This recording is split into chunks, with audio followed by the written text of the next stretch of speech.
to all its citizens, justice, social, economic and political,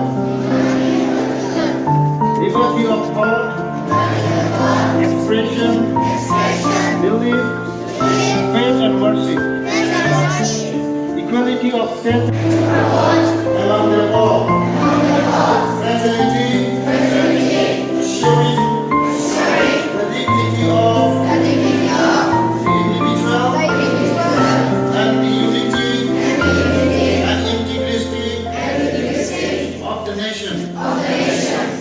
In our constituent assembly, this 26th, enact and give to ourselves this constitution.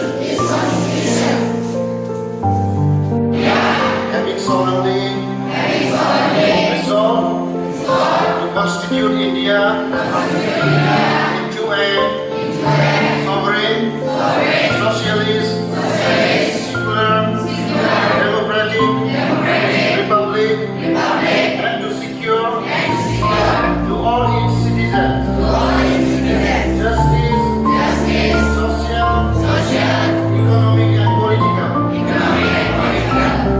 liberty of thought, expression, belief, faith and worship, equality of status and of opportunity, and to promote among them all fraternity, assuring the dignity of the individual and the unity and integrity of the nation. In our constituent assembly, this 26th day of November 1949, do hereby adopt, enact, and give to ourselves this constitution.